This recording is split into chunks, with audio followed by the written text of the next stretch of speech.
Hey, welcome you guys to another edition of the Greengo Show. I'm your host, Adrian Babishoff, helping you live a better life through awesome alternatives. Sorry today, this is me driving in my truck from doing work, and the only time I really get to actually record. So I'm starting my show out. It will be in this 96 F350 7.3 liter Ford diesel, one of the biggest, noisiest trucks. But I hope all these messages find you well. Guys, I want to talk to you guys about organic today.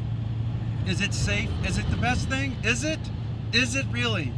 Well, there's a lot of stuff going on here. There's a lot of nutritional factors. And I want to talk to you guys what the difference between organic and, in fact, some are saying that buying non-organic might actually have more nutrients. So this is a guy, let's jump into it. This is a guy by the name of Steve Solomon. Listen to a couple podcasts of his. He's got a website. You guys can go verify this stuff. I'll have all the notes and the show links below. But basically what Mr. Solomon is saying is a couple of stories that really raised an eyebrow. Basically he was saying that there was a guy who got these rabbits. He got like 100 rabbits, separated in cages. Each cage containing 100 rabbits, and what he did is he went and bought hay and feed for them in different various parts of the state from where he was, and he found out, it was like a 4 or 5 year study, he basically found out that the nutritional value in the food from different parts of the state had less amounts of nutrients in them. And the way he knew this was that the rabbits, after 4 years, some of them became smaller and smaller, having smaller babies. They didn't do no Benjamin Button shit. Don't worry, we're not getting crazy with that. No, but he seriously fed these rabbits, each different cage, different meals, having 100 rabbits per cage. And so basically, yeah, feeding these rabbits and finding out that after 4 or 5 years, I think he said some of the rabbits were half the size of others that had good source of nutrient-dense food. So another story that Steve Solomon has is that he's basically going over, he lived in Oregon where there was lots of rainfall, and his basic principle is any place that gets lots of rain, their nutrients are actually washed and depleted out of the soil. Basically what he found was that he was working his ass off, kind of like a lot of us do, 15, 18 hours a day, running his seed business and his growing his own food in the state of Oregon. I believe it was the Willamette area. And he said he noticed his teeth getting loose. His wife's fingernails started to get soft. And it was just really peculiar. They weren't feeling very well. So they decided to take a vacation. They went someplace, I think it was Fiji or somewhere like that, where it was warm, you know, and they were having a good old time. And they went for a long time. They started eating this food and noticed that his teeth started, within like a few months, I think it was like 3 months or 2 months or something, his teeth started to tighten up. His wife's fingernails got harder. They were no longer soft. And they were eating the localized food there. That was just like pretty much organic as organic could be. And so he went and investigated and found out that there's this high nutrient rich area, this valley of the area where they were staying. That's where all the food was produced in this poor country, you know.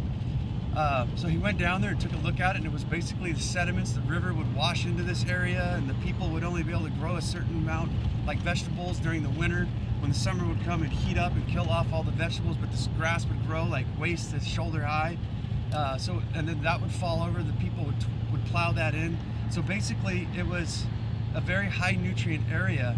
So he said he went back home to Oregon, and then he finds, after a few months, same thing, his teeth started getting loose and his wife's fingernails got soft again. So they got to thinking, we need to figure out what's going on with this nutrient density. I want to tell you one more on Steve Solomon. In World War II, the government called for every boys included, that were 17 to, I think it was 20, whatever, 25, and they had everybody do physicals. And what he was saying, I can't remember what state it was, but you guys will get this example. This is a true story. This is something that can never happen in history again unless we have a huge catastrophe.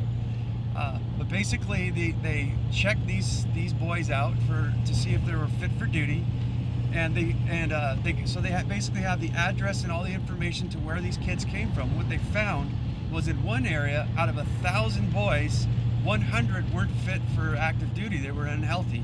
In other places they found I think it was something intense. Like for every 1,000 boys they tested, 400 or 500, I think it was, were unfit for duty. Close to 50% were unhealthy.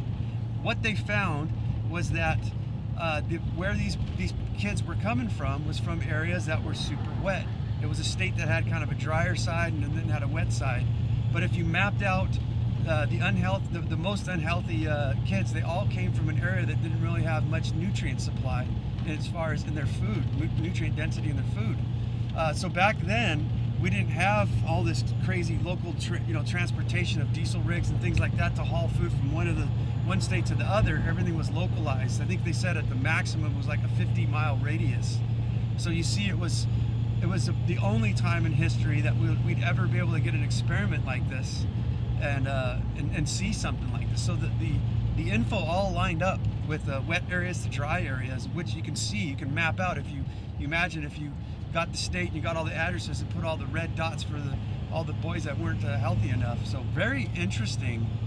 And so on the subject of organic foods, what's happened is it sounds like we have a bunch of farmers that come in and want to farm an area.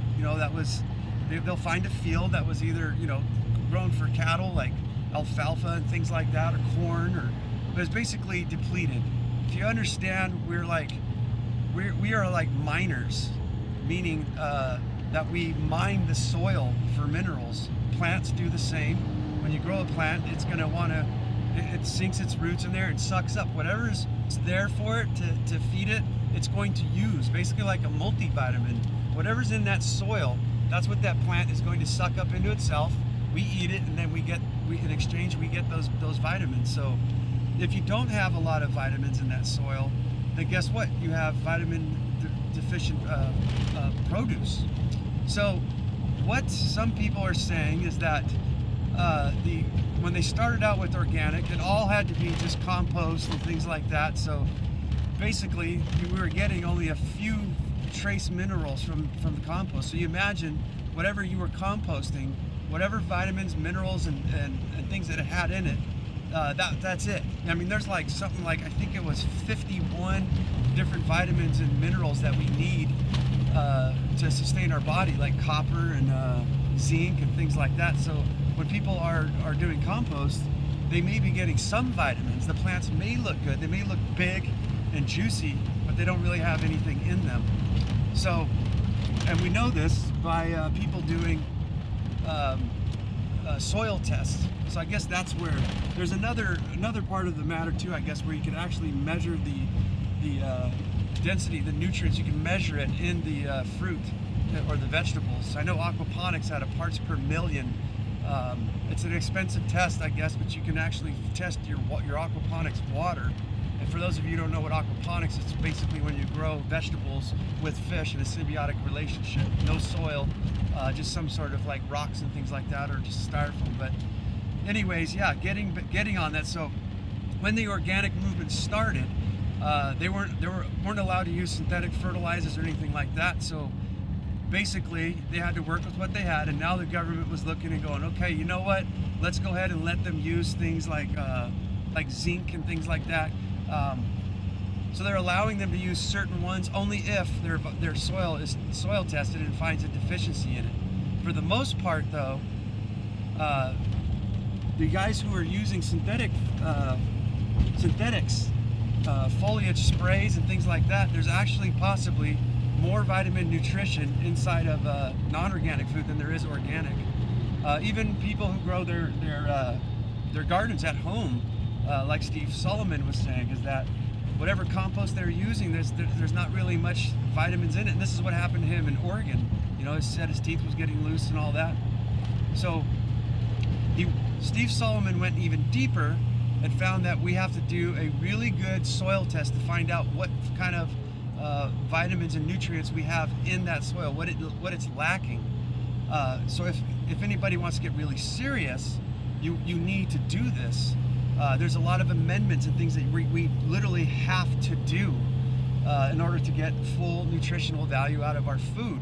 So what's going on with monoculture, which is basically people, guys who, with tractors doing millions of acres, thousands of acres, I don't know about millions, but thousands of acres, large farms, they're looking to get the maximum yield with the minimal amount of input. So they're trying to get the minimal amount of input to save money. What can I do to make this beautiful tomato, but not have to spend a lot, and I want to charge a good premium dollar for it? So I think that's what's happening. If that was happening back then, imagine what's happening now. If we're not getting enough vitamins and stuff in our systems from our food, and we're getting lots of cancers, and a lot of people are just very unhealthy. I for one eat a lot of organic vegetables, almost everything organic, and I still feel, I'm like, I felt a lot better. I don't know if it's just because I'm getting old or what, but if you hear the podcast I was saying, I did a couple days ago, was about the parasites, and basically what it comes down to from a lot of research I've done, like the parasites, they say in the end your strongest defense is your immune system. So from what I understand from some research that I've done as well, I'm not holding this as 100% truth, but it makes sense to me, is that two things here, is that the reason why you eat and get full is you're getting you're getting calories, but you're not getting the vitamins you need. So all this dieting and everything is all here to trick us, because our body is still hungry for vitamins and nutrients that it needs that we're not getting. So you eat, you feel full, but your body's saying, hey, we didn't get enough vitamins, we need more shit, we need more in here. Go get your ass over there to the store and just start eating right off the shelf, No, but so yeah, the reason why we're hungry is because of the vitamin deficiency. That makes sense to me. That makes a lot of sense. So we want to buy organic, but we're not really getting the nutrients that we need. What do you do? What's the alternative? Well, the alternative is to grow your own shit. Do soil tests. Grow your own fucking food, man. That's what I'm looking to do when I get the time, if I get the time. But I would do soil tests and things like that and go find out the things that I need to put in my soil. Another thing that Steve Solomon found was that by adding extra vitamins to your soil, like things like too much nitrogen, or I guess you can never do with enough nitrogen, but too much magnesium, things like that will actually lock up the soil. It'll lock it up and cause a problem. So what happens is magnesium, I guess, and things like that will override and won't let other vitamins in. It gives a problem in the soil. So you actually have to have a certain amount. I think they were saying that any soil should have at least 60% magnesium, a certain amount of calcium. There's a certain level there that you mathematically need to figure out, so the soil is very well balanced. So what could you do about this? You need to grow your own food. Most of us don't have the time. So if you don't have the time and you're working like I am all the time, which I know most of you are, the other best bet is to go, I would say, and shop from your local farmer's market, I guess, or your own farmer, the CSAs and things like that, and try to find somebody who's doing soil tests, so that they can actually show you, yes, this is all the vitamins, our soil's completely balanced out. Because I want to tell you guys what a lot of people, I guess, do, include monoculture, big time farmers and small, is NPK, which is nitrogen, phosphorus, and oh my god, I can't remember it. Nitrogen, phosphorus, and, well, anyways, you guys get what I'm saying. There's like three fertilizers that they'll use that doesn't have all the other vitamins in it. The nitrogen will make a tomato bush grow big. The calcium will help a beautiful tomato, but it doesn't have all the other 50-some vitamins, trace minerals that your body needs. So your best bet is to find someone that does soil tests. If they don't, which is really rare, then I would ask them is, where are they getting their compost from and what are they using? And I would want to see a ton of different stuff, like them mixing turkey manure with cow manure, with tons of vegetables, mushroom compost, to add as many different as you can, different fertilizers, so you actually get more bang of nutrients for your vegetables. So if you don't have the time to grow your own stuff, at least you could do something like that. The way that I'm combating this, and I would say in conjunction, you guys should as well, is to start taking multivitamins. If we're not getting these minerals and vitamins from the food we eat, if this is in fact the truth, and we're getting vitamin dense, foods, and we need to get those vitamins somewhere. And until we figure something out, my answer is eat organic if you can afford it, but also you got to get those vitamins in you. So give them to your children, give them to yourself, and keep that shit up.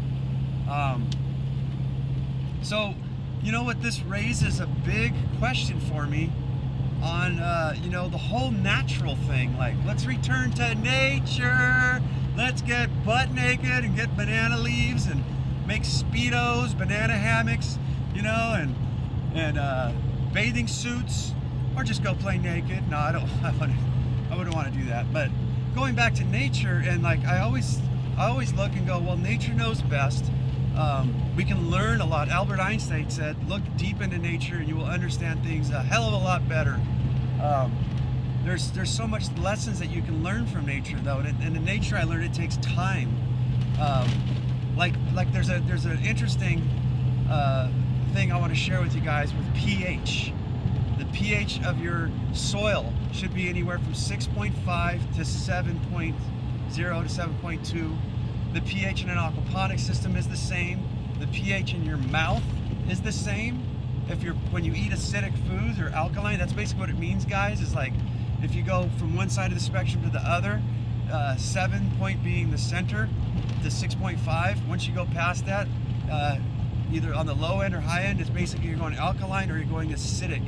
So it's interesting that all of these line up. The pH of your mouth needs to be the optimal is 7.2, and that stops the decay of your teeth and just overall general health. The pH of your urine should be 6.5, 7.0.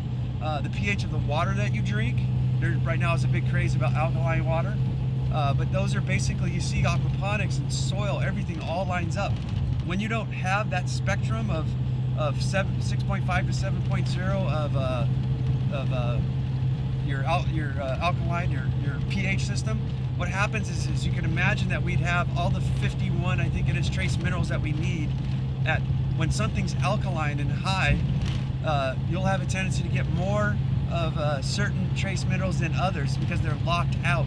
They won't function very well being alkaline. But once you get acidic, some of those that are in the alkaline go down, and there's more different nutrients available at the higher acidic level.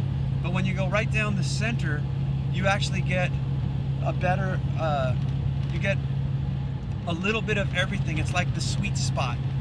So really awesome to know that that's the area that you want with most things to be healthy. So this whole nature thing, going back to nature, is interesting because I think another one that Steve Solomon was talking about was that there was these native peoples on different islands and stuff where they lived, and some islands weren't that great. It rained a lot, and through the evolution of the people, they were actually very small, and they had small animals and things like that. Everything was tiny because of the nutrient value. The evolution of the body knows, like, hey man, we don't have a lot of shit here, so we're making tons of babies. Let's all just make a bunch of babies, but the evolution saved them and made everything new not to be so big, so it doesn't need so many vitamins. And then they're saying it's interesting in other parts of the world. I think it was Ireland. There's people that are like 6'3", there's the runt, and there was tons of nutrients in that area. So very healthy, large people. So it's really trippy to look, to go, well, if I could live in nature, then I can have and do natural things like permaculture, things like that. It almost seems like through nature, it's designed that if you lived in a jungle or forest somewhere, and you lived in an area that was rinsed out, washed out of nutrients, just because you're living in nature doesn't mean it's necessarily that healthy for you. So could it be through technology and science, like what these Solomon's saying, by getting this soil test and knowing what's in your soil, be able to add stuff, whether it be synthetic or natural stuff, but knowing that you actually just have to manipulate this nature to get really healthy foods.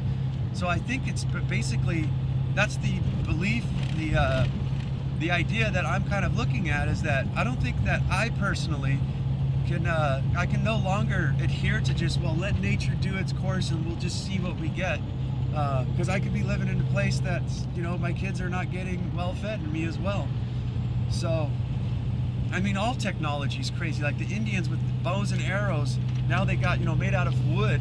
Now we got these compound bows, and I've never hunted or even fired one, but I've seen that these hunters, they got these sights on these things, and they go so hard and so fast, they'll actually go all the way through an animal and things like that. Like, I'm basically just saying, trying to piss off all you vegans. No, I'm just kidding. I'm not. But looking at technology like that, and this has really turned me around to go, I think we need to start thinking this in a different perspective, you know? So really trippy there, really trippy. I think this is the reason why we have lots of cancer and unhealthy people, is because everybody, not everybody, but the majority of people's immune systems are very weak because we're being sold vitamin deficient food. And these everybody's growing this stuff, even the people trying to do good in the organic arena, you know, just using whatever compost they have. You know, a lot of people are saying they want to do it sustainable, so they're only using what's in their own vicinity. And yeah, it's not that dense. You know, if there's that tool where we can measure, which again will cost money and nobody's going to do it, measure how much nutrients you actually have in the actual fruit or the vegetable that you're growing. Basically, Solomon was saying as well that when you mix all these minerals and stuff in there, just perfect, the soil will actually soften up by itself. The microorganisms and things that live in the soil, they're able to produce. It makes its own like peat moss. I forget what the name of it was, but it basically retains water. The soil just works automatically by itself. Everything goes really smooth. And he's got a lot of experience and wrote a book, which I would love to buy, and I want to borrow from the library and read to you guys if you guys would like to hear that. I just want to read. I don't want to read the whole entire book, but take excerpts from it. So you see, you guys, everything seems great in theory, and then something like this comes over and just jumbles your fucking day, man. I don't know about you guys, but I'm jumbled up. But you know what? On this show, and me being the Greengo, when I think that I'm right and something happens where I'm wrong, I am willing to admit it, own up to it, because this is what I'm after for you guys too, is to seek out something that makes sense. And if it may not be the truth, because we're hearing one side of this story, one side of that, they're all contradicting. I like finding all the good sides, the good, bad, the ugly, and the weird, and then not too weird though, but putting it all together and trying to make something of it. So I'm not afraid to be wrong, and I have been in the past. I know with aquaponics, I got all into it, and I just have a big problem with the nutrients for one, and also the toxicity of the plastic. There's plastics in everything, BPAs. I'm going to do one. Keep your eyes out. I will teach you all about BPA, plastics. If you don't know what it is, it's some horrible shit that's fucking up babies, giving pregnancy problems, breast cancers, all kinds of shit. I'll teach you. It's a very gruesome one, but it's a truth. It makes a lot of sense, and I think keep an open ear and open to new possibilities, to just see. You don't have to take this shit to heart, but think about it and listen to what I'm saying and see if it makes sense to you. So just because we're out there with organics, you guys, it doesn't seem like it's the best, and I think that we need to do something about it. I gave you guys, grow your own food, do your own soil test. Most of us can't. Either go support a local farmer and maybe bring this to his attention and ask him about soil testing. He'll probably go, nah, shit, son, we don't need none of that. I do everything natural. It's all fine. Everything's great, But if he is open-minded, I think that, he would take a look at that and go, interesting. What do you, tell me some more about this. Where can I get more information? I think that if I was able to to do something like this, grow my own food and get my soil tests, I would actually be able to prove to people why my shit is better than everybody else's. I think that you can sell your stuff at an even higher premium. So I don't know if you guys have heard the term better than organic, you know? That's because that's what a lot of people are looking at, things like this, that can we do better? And I think if someone had a business, man, you know, growing your food, if you're able to teach your people this, you would be able to sell the shit out of your product. I'm for one, I'm going to do it if I can. I'm looking to organize this in spin farming techniques. Is basically where you farm off somebody else's land. You can do this in the city, anywhere, and in exchange you give them, you pay the water bill, of course, but in exchange you give them a basket of fruit every day, and you know, or whatever you've got, you share with them a certain percentage of the food you grow, and you don't ever need to own the land. All right, guys, I think I left off. Yes, I'm going to do some spin farming and things like that to show you guys. And I hope this message finds you. I'm almost out of time here. Email me. All my information will be in the descriptions below. There's a Facebook group, the Greengo Show. There's theGreengoShow.com. Go to the website. We got a lot of things building up for you guys. Sorry about the noise again, but this is the only chance I really get, and I have to do whatever I can to keep providing for my family. This is single income. I've got a special need, so I'm all over the place. But I promise you guys, once the show starts getting going, I'm going to get you guys some better audio. But for today, I hope you guys have learned something. Maybe this helps you out. You keep an open mind and judge for yourself. I'd love to hear whether you want to say fuck you to me, say I'm full of shit. Just tell me why, though, or have a discussion of let's get some more questions going on, you know. But if you are going to send your defiant stuff against me, please send me some links, because I don't mind. I don't mind that. If I'm not here to piss anybody off, but if you're angry at the things I say, I want to change my life. I want to know a better way to do it. If you got a better way, tell me. But I need proof. I need you to send me some links and information so I can look it up and go, hey, damn, I suck. This idea just really sucked. I'm going to adhere to what so-and-so was talking about, because that makes a lot more sense of what I'm doing. Because in the end of the day, guys, I don't know about you, but I need to get to fucking work. I need to get home. I want to eat a meal with some nutrients and feel satisfied and watch my babies grow into the strong, beautiful women that they deserve to be, and eating the right types of food. So, and I know you guys do as well. So peace, you guys. Thank you for coming and seeing me and listening to my ass. I'll talk to you guys later.